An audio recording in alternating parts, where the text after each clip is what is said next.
Hello everyone, Michael here for Tactica Imperialis with another Codex Analysis Astra Militarum video. Today is part 4. We're looking at the troop section as well as at the various dedicated transports. The troop section has actually got smaller since the Imperial Guard Codex. We've lost Penal Legion, but the dedicated transports now has 2 new vehicles, although only one of them is actually available to most of your army. So, if you've missed any other parts of the series, make sure to click the link in the description for the Codex Analysis playlist, where you will find the rest of it, as well as some other codexes, if that takes your fancy. So, let's begin. Your main troop choice in an Imperial Guard army is the Infantry platoon. This basically allows you to put up to 100 Guardsmen on the table for one force organisation slot.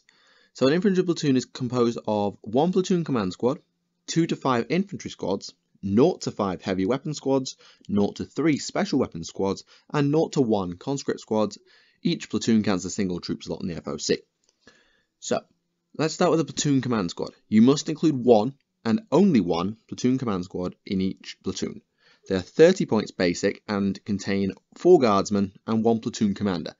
A platoon commander is actually ballistic skill and weapon skill 4, which I didn't know until I started this, and he has 2 attacks and his leadership 8. So he's Super Sergeant, I guess is a good way of putting him, because he's got extra stats. They have flak armor, the guardsmen have las guns, and the commander has a las pistol and close combat weapon, and they all have frag grenades. He also has voice of command, which is useful, so he is one of your sources of orders. I should say he is not a senior officer, so as the fact he is not a senior officer means he can only issue 1 order per turn, and he does not have access to every single order in the Imperial Guard Codex. The ones he doesn't have are as follows, as soon as I find the page. Get back in the fight, fire on my target, and bring it down. He still has access to all the other ones, that being suppressive fire, move, forwards for the Emperor, first rank fire, smite at will, and take aim, but he does not have bring it down, fire on my target, and get back in the fight. This shouldn't be too much of a problem. I mean, those orders are slightly niche, although bring it down is pretty useful. The other 2 are slightly niche in my opinion. You can make him take items from melee weapons and or ranged weapons, so he can have a plasma pistol, a bolt gun, power sword, power fist. I would honestly say with platoon commanders, don't upgrade them at all. They die too easily to take any upgrades.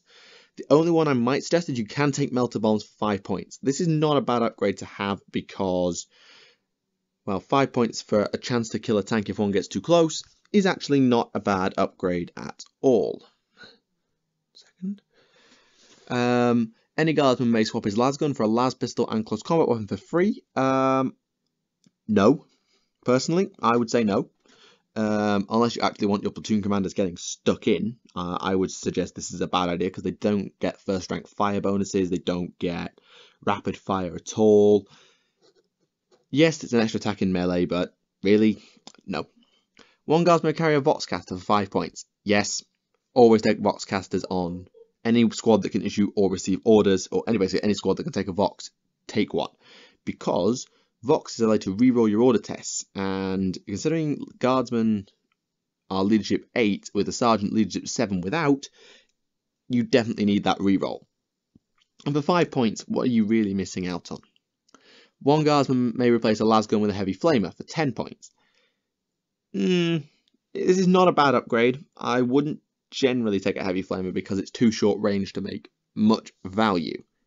1 other guardsman may carry platoon standard, 10 points. This gives you +1 combat resolution. If you're going to swap for las pistol and close combat weapon, then sure, take a platoon standard because it means you might stand a chance if you manage to survive not being wiped out in melee. 1 of the guards may carry a medipack, 15 points, gives out feel no pain.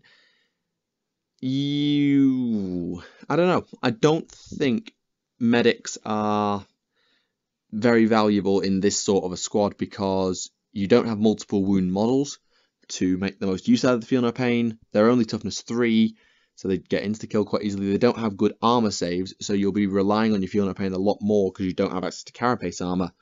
And it's 15 points. It makes your squad 1.5 times more expensive before you've given any upgrades out. And that's a lot. If you take a Vox, a standard, and a medipack, you've doubled the cost of your squad already. So be very careful dishing out upgrades Two other guardsmen, if you've got 2 spare guardsmen at this point, they may form a heavy weapons team who must take 1 heavy weapon. This is generally not a bad upgrade. I generally think that heavy weapons are quite good in platoon command because you can get lots of them. So a mortar, autocannon, heavy bolter, missile launcher, which you can upgrade to flat missiles, and a las cannon. I generally say autocannon because it's a very rounded weapon. It can hunt most vehicles, it can kill most infantry. It's just generally a good weapon. Any remaining guardsmen not been upgraded with any of the above options may replace his las gun with 1 special weapon. This is a good upgrade to have, but again, you have to bear in mind how many points you'll be sinking into this squad. Like if you take a Vox, then put 2 into a heavy weapons, and then make a special weapon, which is the plasma gun, the flamer, there we go, sniper rifle, flamer, grenade launcher, melter gun, plasma gun. If you, let's say, take a grenade launcher, it's only 5 points, but a plasma gun is 15. See what I mean about increasing the cost of your squad massively? And they're not very survivable platoon command squads. So a grenade launcher maybe, but I wouldn't go too high, especially because you're still only BS3. Your commander is BS4, but you're not. The entire squad may take crack grenades, 1 point per model, good upgrade. 5 points for a potential tank kill, and something that you can chuck at Marines instead of shooting them with las guns. Yeah, that's good by me. Squad may take a Chimera or Taurox as dedicated transport. I'm covering those later on in this video. Then you have the infantry squad. Each infantry platoon must include between 2 and 5 infantry squads. That's 20 to 50 guardsmen. Each squad is 9 guardsmen and 1 sergeant. The sergeant basically has +1 leadership and +1 attack. So that leadership point is more important than the attack point, but it's still nice to have. Flak armor, las gun for the main guys, and frag grenades, las pistol and goes combat weapon for your sergeant, same as normal. They have a rule called combined squad. This means that you don't have to take each squad as a squad of 10. You actually can take them as 2 20s and a 10. In fact, I'll read the exact rule out. It's only for infantry squads, so you can't do this with any other thing in your whole army. Is combined squad. Infantry squads can form combined squads. The decision must be made immediately before warlord traits. So you do this before your warlord trait. If you wish to deploy in this way, any infantry squad may join another infantry squad from the same platoon. For example, an infantry platoon consisting of a platoon commander, 3 10-man infantry squads can instead choose to deploy as a platoon command and a single 30-man, or platoon command a 10-man and a 20-man infantry squad. If you decide to form combined squads, they see it as a single unit for the whole of the game, meaning they give away far less kill points. This, I think, is the big reason to do it. One is to make maximum use out of things like first rank fire, second rank fire. And the second is to give away far, far less kill points than you normally would, because infantry squads die really, really quickly. You know this if you play Guy. So combined squads allows you to rush the board. It allows you to get better orders. It allows you to get less kill points to your opponent. But it does mean that they can only fire at one thing a turn, meaning you have less split over your control, but you do have a split fire order to help you get around this. Sergeant may take a ranged weapon. He may not take a melee weapon. I stand corrected. He may take a ranged weapon, and he may replace his close combat weapon with a power weapon for 15 points. He cannot take a power fist. Sergeant may take melter bombs. Again, sort of like with platoon commander, this is not a bad upgrade, particularly if you're going to take several squads combined. A melter bomb on each sergeant is actually quite useful. One guardsman may carry a Vox, absolutely. May form a heavy weapons team with 2 guardsmen. Depends on what you want the squad to do. If you're going to take a 50-man blob, you have 2 options. Full up heavy weapons and hold your ground and blast, or no heavy weapons and run. I prefer to mix it up a bit, so I have 1 hold platoon, 1 attack platoon, and that determines how my heavy weapons are spread out. What heavy weapons you pick obviously depends on what other guns you have in your army. So if you're lacking anti-tank, you may take some las cannons. If you're lacking anti-infantry, you may take some heavy bolters, or autocannon, or whatever. 1 remaining guardsman not upgraded may replace his las gun with a special weapon. You only get flamer and grenade launcher in the box, but you do have access to all the weapons. If you're going to hold still, snipers are quite nice. They're only 2 points. If you're going to run and gun, flamers, grenade launchers are not bad, and melters if you're going to go for tank hunting. Crack grenades, 1 point per model, 10 points. That makes your squad 60 points basic. I don't know, maybe. It's up to you. And you may take a Chimera or Taurox, which again I'm covering later. Heavy weapons squads. These are 15 points each, and they consist of 3 heavy weapon teams in a squad. Each infantry platoon may include up to 5 heavy weapon squads. So they're basically a guardsman, but with 2 wounds and 2 attacks. That's as well as I can put it. So 3s across everything except wounds, attacks, and leadership 7 and a 5+ save. They do have a las gun, and have the heavy weapons team rule. They haven't paid for their heavy weapon yet. That's important. So you actually have to then pay for the mortar, the heavy bolter, the las cannon. So one team with a las cannon is 35 points. That's a lot of points for that. And if you do it with all 3, that's 105, which is expensive for 3 las cannons. But I suppose it could work. And you may take crack grenades for 3 points for the squad. So it's still 1 point per model. I don't think you're generally going to need them. Special weapon squads are 30 points, and they comprise of 6 guardsmen, literally 6 guardsmen, and you may take up to 3 special weapon squads in your platoon. 3 guardsmen in the squad must replace their las gun with a special weapon, so this is your chance to max out those special weapons that you wouldn't normally have, such as, well, you have all the normal special weapons that I've mentioned earlier in this list, so flamers, grenades, snipers, plasmas, but you also get access to the demolition charge, which is a 20-point weapon, and I believe it's basically it's a super grenade, as far as I can remember. No, demolition charge, where are you? Demolition charge is a 6-inch range, strength 8, AP 2, large blast, assault 1, 1 use only. So it's very short range and it's a large blast, so it may end up killing you. But 1 demolition charge in a special weapon squad could absolutely destroy a squad of Marines or Terminators. It's kind of like Guardsman Marbo, if you can remember him. So I think a demo charge could be quite good, although it does cost nearly as much as the whole squad. May take crack grenades for 6 points. If you're going tank hunting, absolutely, crack grenades are great. They might just help you out, though you won't get a melter bomb. It might still help. And finally have conscripts. These guys are 3 points a model. They cost as much as a Gretchen. And they are weapon skill, ballistic skill 2, strength toughness 3, 1 wound, initiative 3, 1 attack, leadership 5, and a 5+ armor save. You have 1 squad of conscripts, and that's it per platoon. You're allowed 1. But it's 20 strong, and you can take another 30. So you can have up to 50 conscripts in 1 squad. They have a flak armor, las gun, and frag grenades.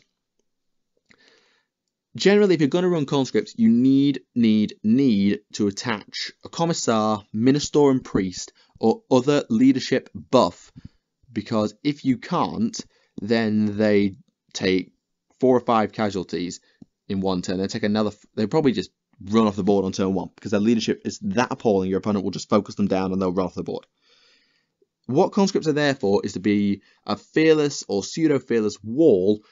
So attaching a commissar is a classic example. Leadership 9 stubborn, summary execution. Or you attach a priest who is only leadership 7 but is a zealot, therefore fearless. And hatred, which could be quite hilarious. Now, I've run a squad of conscripts quite recently and they suck at shooting. I mean, I had a 30-man squad, rapid firing, point blank range, and killed 2 Space Marines. They're very bad shots, so don't rely on them to actually kill that much. They're there to get in the way and be a blooming annoying roadblock for 3 points a model. I mean, 60 points is a throwaway, although that is another infantry squad, but you're getting twice as many shots.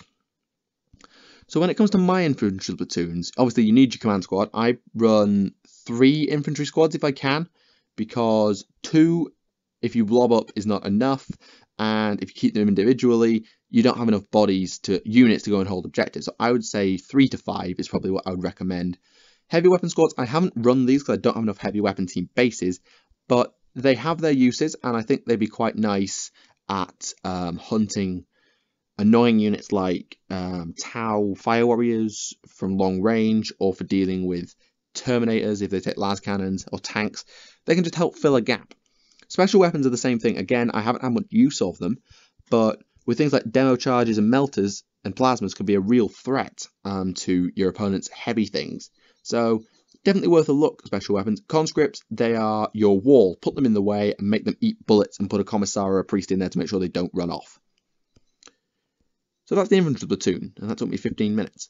So your other troop option is veterans, and these guys have actually taken a bit of a drop in points. They've gone down by 1 point per model, so they're now 60 points, And for that, you get a Guardsman with Ballistic Skill 4.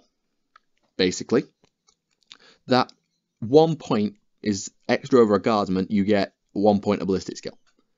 And you get 9 vets and a Sergeant in a squad, same as you would normally, but you can't blob them up. You just take 10 vets as one troop choice. They're flak armor, las gun, Sergeant has las pistol close combat weapon, everyone has frag grenades. So nothing too different there.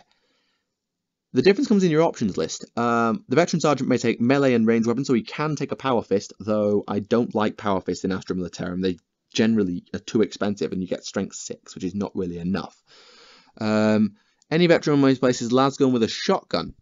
Now, the trade is, with a shotgun over a las gun, is you lose all the buffs that come with first rank fire, but what you gain is you get Assault 2, 12 inch range. It's the same profile as a las gun, but it has 12 inch range instead of 24, and is Assault 2 rather than rapid fire. So shotgun vets are designed to get right up in your face, and then blast you, and then charge you, rather than sit back and rapid fire your face with lots and lots and lots and lots of shots. It's a free upgrade. Would I do it? Probably not. Although I have a place where I think it could work, but I prefer to have more las guns so I can actually order them to do something useful. Voxcaster depends on their job, really. I mean, they have doctrines, which I'm going to come on to, but I don't think a Voxcaster is as useful here because unless you're taking veteran weapon teams, there's not much you can give a veteran squad that you wouldn't be better giving to an infantry squad. First rank fire, you've got blobs. Bring It Down is your main one to give to these guys, and I'll explain why in a minute. One veteran may place las gun with heavy flamer. If you're going to run shotguns, run a heavy flamer. You can get up close and personal. You may take a veteran's weapon team. This is the best place to take weapon teams because they have ballistic skill 4, so things like las cannons do a lot more damage because they're actually going to hit something. Particularly if you've got Bring It Down to give you monster or tank hunter, which is very, very useful. Up to 2 or 3, if you don't take a heavy flamer, may take a special weapon. So you can take 2 special weapons and a heavy flamer, or 3 special weapons and no heavy flamer. Bear that distinction in mind. Again, things like melters are a lot better here because simply you have access to ballistic skill 4. May take Chimera or Taurox, may take crack grenades for 10 points, so 1 point per model. Again, shotguns, crack grenades, that could work. The main varieties in the doctrines. Now, if you take Grenadiers, you get Carapace armor for 15 points, so 1.5 points per model, you get a 4+ armor save. This is invaluable with bolters, and if you're going to do a run and gun tactic, absolutely run this. Forward sentries is 1 point per model, so 10 points, and the squad gets camo gear and snare mines. Now, camo gear is basically stealth. I'm not sure what a snare mine is. I mean, I've never used them, so I'm going to have a look. Here we go. Enemy units that charge a unit with snare mines count as having made a disordered charge, so they don't get any bonus attacks for charging. On units that get lots of extra attacks, I think Space Wolf Bloodclaws come to mind. This is actually not that bad. Although, if you do take forward sentries, you do not have access to Carapace armor. The final one is Demolitions, and this is actually 3 points per model. But you give the entire squad melter bombs, and one guy gets a demolition charge. This is such good value. I mean, it's 1 point per model for a melter bomb, and then a 20-point demo charge. Add in a melter gun to this squad, and in 2 or 3 melters, I mean, and you're laughing. This squad is just going to destroy stuff, and the best way to use a demolition squad is in concert with the guy I'm about to come on to. Gunnery Sgt Harker. He's a 55-point upgrade, and he is taken by a veteran squad who may replace its veteran sergeant with Sgt Harker. It may not take Grenadiers if you do this, so you lose the 4+ armor save by default, but this gives you an excuse to take demolitions. Now, Harker is weapon skill, ballistic skill 4, so he's actually got a better weapon skill. Strength 4, toughness 3, 1 wound, initiative 3, 2 attacks, leadership 8, 5+ save. So compared to a sergeant, he's got +1 strength and +1 weapon skill. So he's actually going to be quite okay in melee. I mean, he's nothing amazing, but he's infantry character, unique, flak armor, close combat weapon, both sets of grenades. So he has got crack grenades, and he has payback. Payback is an heirloom of conquest, which basically means it's a relic unique to him. And it's a heavy bolter. Yeah, Harker carries a heavy bolter all by himself. And that to me is awesome. I'm just going to find him. Here we go. It's basically the same as a normal heavy bolter, but it has rending. So strength 5 AP 4 heavy 3 rending. Meaning this thing can be actually brutal to anything that's not armor 12 or better. Really, anything that's not armor 14 is really not safe from this thing. And if you are, I'm thinking Terminators, you could get into real trouble if this guy starts shooting at you. However, you might think, oh, hang on, he's got a heavy bolter. Why would I want a heavy bolter? It's just going to keep the squad slow. He also has Relentless, meaning that he can fire this 3-shot rending heavy bolter on the move, which is really, really, really, really nice. He used to have Outflank or Infiltrate, I believe. He's lost that rule, which absolutely sucks because you can't use him now in combo with outflanking demolition charges and melter guns, but still pretty good. You just need to make sure you set him up in cover if you can, and if you do that, you can take forward sentries, which could be nice Overwatch, and then lose and get the good cover saves. Or you take demo and run and gun. Either works. I like vets. I do like veterans, but I don't think they see as much use for me because I like big squads, and so I take infantry platoons and blob up because that's just my personal preference. But for 55 points, I can see a use for Harker. Now, they are your only troops. You used to have Penal Legionnaires, and I thought they were really cool and fluffy, but they don't exist anymore, which sucks. So, dedicated transports. The Chimera, 65 points of usefulness. The Chimera is a 65-point BS3, front armor 12, side armor 10, rear armor 10, 3 hull point tank transport. It has a multi-laser, a heavy bolter, a searchlight, and smoke launchers. It is amphibious, meaning it treats all water features as open terrain. Lasgun arrays, which means that it has basically got 3 lasguns mounted on either side of the tank, and these can be fired by any passenger not using the fire points. There's only one fire point, which is the top hatch, but 2 models can fire from it, which could be a heavy weapon and another model. So you can fire, let's say, your missile launcher and your plasma gun out of it. And then you can fire the 2 lasgun arrays, which are 3 lasguns on either side. These lasgun arrays must shoot at the same target as all the guns in the array, so all the guns in one array must shoot at one target. But the arrays can shoot at separate targets to each other and to the Chimera's main guns, which is very, very useful. It's also a mobile command vehicle, so you can issue orders from a Chimera measuring from the hull, which actually, in theory, gives you a tiny bit more order range because it's not based on a model, it's based on the hull of a tank. So it's a way to keep your orders safe and actually increase the range by maybe an inch if you want. It has a transport capacity of 12, which is good because you can get an infantry squad or veteran squad and an upgrade character such as Primaris Psyker, Commissar, Minister and Priest, and even an Engine Seer and a Servitor if you so desire. So it's very easy to get good value out of the models inside a Chimera by running something useful. You may replace the heavy bolter with a heavy flamer for free, and if you wish, you can replace the multi-laser with either heavy flamer or heavy bolter for free. So you can have it in a lot of different configurations. Personally, I run 2 heavy bolters because I find multi-laser's AP nothing to be a bit meh, and the heavy flamers are too short range for what I do with my Chimeras. So I run 2 heavy bolters. You may also take items from the Astra Militarum vehicle equipment list, which is pretty ineffectual most of the time. I mean, you get a searchlight for 1 point. You already have this. Relic plating gives you adamantium well, and it costs 3 points. I don't think this is really that much use of an upgrade. Dozer blade, reroll dangerous terrain, 5 points. Useful if you've got a terrain heavy board, but you won't know this. Personally, I don't think it's that worthwhile unless you need to get that unit to move. Heavy stubber or storm bolter, 5 points. If you're going to stay still, not too bad of an upgrade, I suppose. Recovery gear allows you to repair immobilized results at I think it's the end of your turn. It may be the end of your movement phase. I'll just double check. And that costs 5 points. So it's a bad version of the Rhino's repair. It's It's at the end of the movement phase. On a 6, no longer immobilized, do not get a whole point back. So that's not great. Camo netting gives you +1 cover save, or basically stealth. Enclosed crew compartment doesn't apply, but it basically gets rid of open tops on open top vehicles like basilisks, hydras, and whatnot.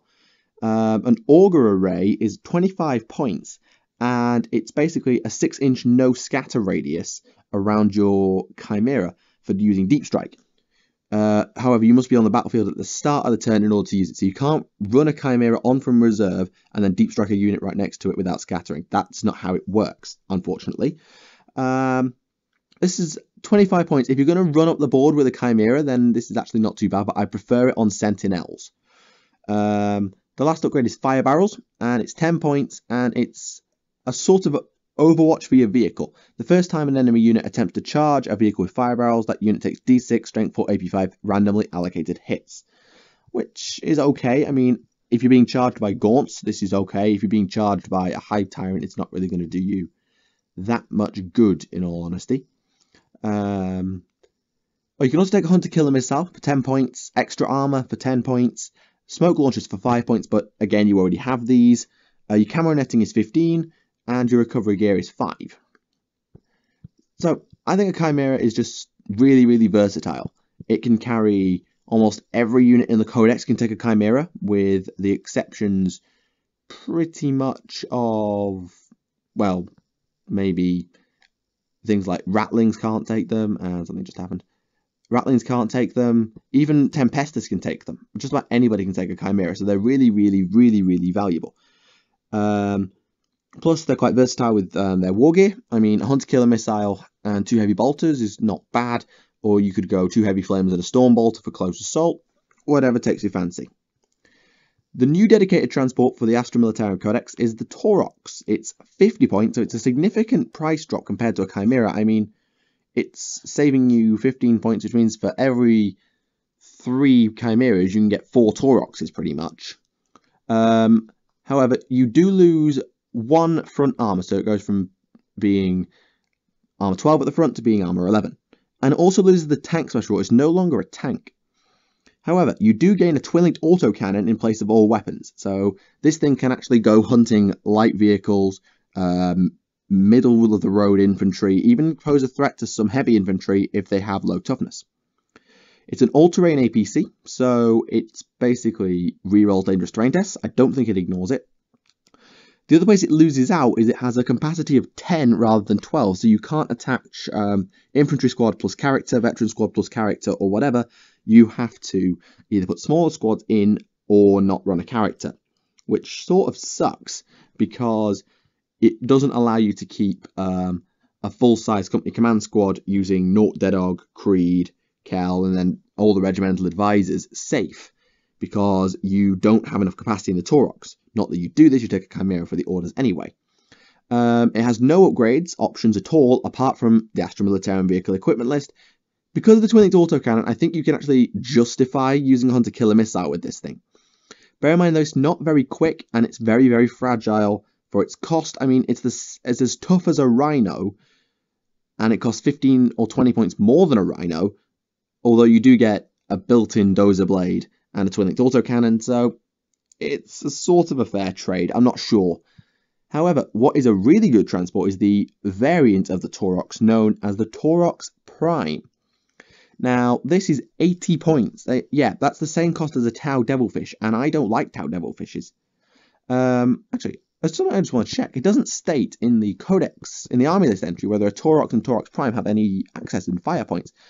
Well, of course they've got an access point, but it doesn't state about fire points, so I'm just going to go and have a look.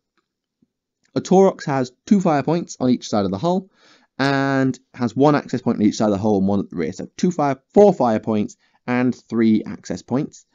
And the Taurox Prime has exactly the same, which is good. And the Taurox Prime is actually really, really, really good value. For 80 points, you get +1 BS, and you get fast, which is really, really handy for transporting units like Militarum Tempestus, who are actually the only units you can actually run a Taurox Prime. You cannot take a Taurox Prime for your company command squads, or your infantry squads, or any other unit barring Militarum Tempestus. I know that sucks. They have 10 model transport capacity again, and all-terrain APC. The other upgrade is in weapons, and boy is this a big upgrade in weapons. So you have a twin-linked hotshot volley gun, which is salvo 2.4, 24-inch range, strength 4, AP3, which is really quite a good weapon as a secondary. Because your primary... Oh, I should also say that if you run Codex Tempestus, your volley guns get hot. They don't in the Guard Codex, so anyone who's wondering why I didn't say gets hot, they don't have it in this book. It also comes as standard with a Taurox battle cannon, which is a 48-inch range, strength 7, AP4, heavy 1 blast. It's a poor man's Lehman Russ gun. I mean, very poor man's Lehman Russ gun. It's not bad, but I don't think it's viable as an alternative. But it's a good weapon to have, although if you go fast, you won't be able to fire this thing because snap firing. You have 2 upgrade options. For 10 points, you get the Taurox Gatling Cannon, which is a poor man's Lehman Russ Punisher Cannon. It's 24-inch range, strength 4, AP nothing, heavy 10, instead of being strength 5, AP nothing, heavy 20. And the Taurox Missile Launcher, which is 20 points, is basically a Cyclone Missile Launcher. 4.6, heavy 2 blast, 48-inch range, or 8.3, heavy 2, 48-inch range if you go crack. And these two are just good upgrades. I generally would say think about what you think you're going up against, because obviously in some cases you might want the missiles, in other cases you might want the Gatlings such as fighting Gaunts. Personally, I would go the Missile Launcher because it gives you a blast option and it gives you 2 crack missiles if you don't have a blast option. Your other thing is you can swap your twin-link hotshot volley gun for a twin-linked autocannon. If you're not fighting Marines, this is a good upgrade. Anybody but Marines, this is a good upgrade to give, and it's free. Plus, you'll get more shots, or you get at least the same amount of shots most of the time. It's double the range, it's higher strength, its AP is 1 worse, but as I said, if it's not Marines, it doesn't matter. This is a really good upgrade. And again, same idea as with the Taurox main. You don't need many upgrades on this. I would say a hunter-killer missile, and possibly a camo netting. If you're going to go flat out, you might get a good cover save. I don't know if fast vehicles can do that. And that's it. That's your troops and transports. So thank you for watching this video. I hope you found it useful. Be sure to leave any comments down below. Just before I finish, in summary, your infantry platoon is your staple. Make sure you're running at least 1 infantry platoon. I recommend you probably need 2, because then you get the board advantage, which I'm going to talk about when I do guard tactics at the end of this series. In terms of what you actually want to add in, it's up to you. I've mentioned my choices already earlier in this video. Veterans are good. Harker is situational, but I can see him being useful. And I definitely think Grenadiers, if you're not taking Harker, is the best one to take. Although Demolitions could be really good if you can get them up the board quickly. If you get, let's say, the outflanking Warlord trait, or the infiltrate movement Warlord trait, this could actually really work for you. Already mentioned Harker. Chimera, I prefer Chimeras to Tauroxes a lot. I really dig the Chimera. It gives you so much versatility, and the weapons are good as well. Although the Taurox has its place for light vehicle hunting and things, it dies too easily for me. It has too many downsides compared to the Chimera. The Taurox Prime is something that only applies if you're running Tempestus, but it is so good that when I talk about Tempestus in the Elite section, which is the next video, bear in mind that the Taurox Prime is available to you, and you should definitely consider it, even if it is 100 points if you give it the Taurox Missile Launcher. So, thank you for watching this video. My name is Michael, and I will see you again.